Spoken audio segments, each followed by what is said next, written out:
Hi everyone, welcome to this week's Science Roundup. I'm Alicia Halliday and I'm happy to be talking to you about some new and some very new findings from the research community this week. First, a topic very near and dear to my heart: how to help students with autism in preschool prepare for an academic setting. A new paper came out this week that evaluates and describes different strategies used in preschools to help children with ASD prepare for being in an inclusive setting. This isn't new research, but it is just as important. Sometimes researchers need to take a step back and evaluate the progress that is made by multiple studies, think about what the findings are, and where there needs to be more research. This is important in defining what we can confidently say should be done in communities versus what we need more data on. What we do know is that the relationship between social skills and academic performance has been well established by research. Children who enter formal schooling lacking social and emotional competence will likely have difficulty succeeding in school. Also, children who are unresponsive to a teacher's direction, are unable to independently complete tasks, or those who engage in repetitive and restrictive behaviors usually cannot fully participate in and therefore benefit from classroom activities. The point is to ensure that all children have access to the same educational opportunities regardless of their disability.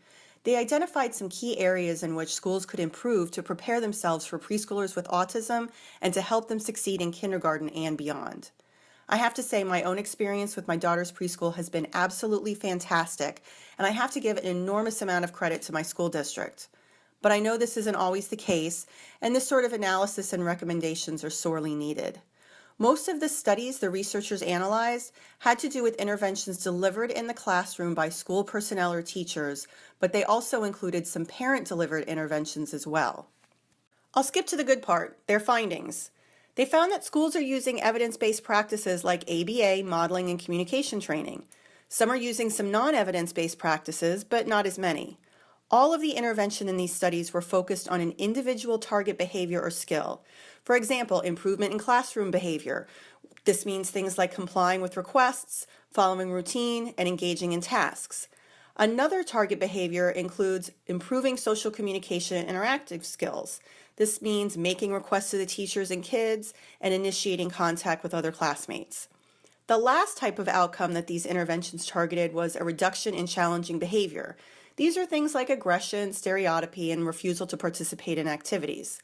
Since evidence-based methods are shown to work to reduce these behaviors or improve them, schools need to have access to these proven interventions, and staff should be trained on how to deliver them.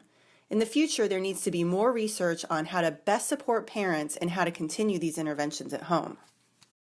Switching gears a little, another study that I wanted to discuss today looked at an interesting theory about how anxiety and sensory sensitivity may make some symptoms of autism worse. Last week, we talked about the co-occurrence of anxiety in ASD. Sensory sensitivities, on the other hand, are now considered part of the diagnosis of ASD and aren't really considered those co-occurring symptoms.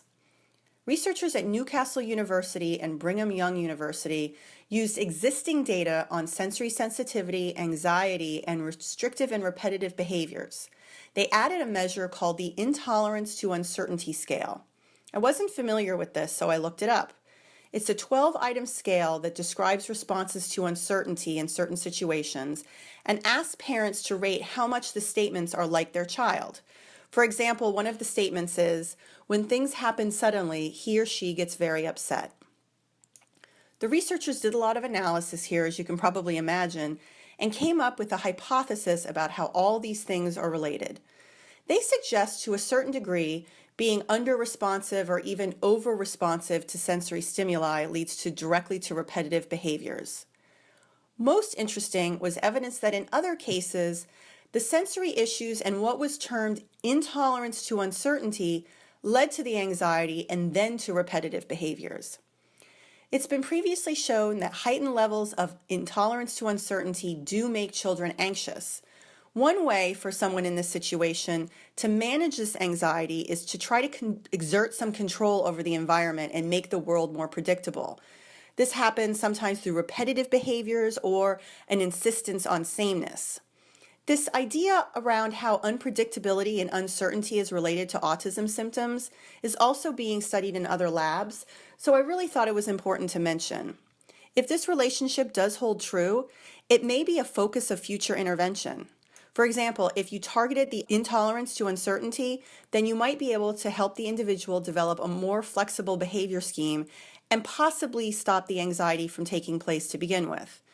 It's good that other researchers are looking at this because clearly we need more information. Thank you for joining me today. I look forward to talking to you next week. If you have any questions, please feel free to contact me at ahalladay, Halladay, @autismsciencefoundation.org. Have a great week.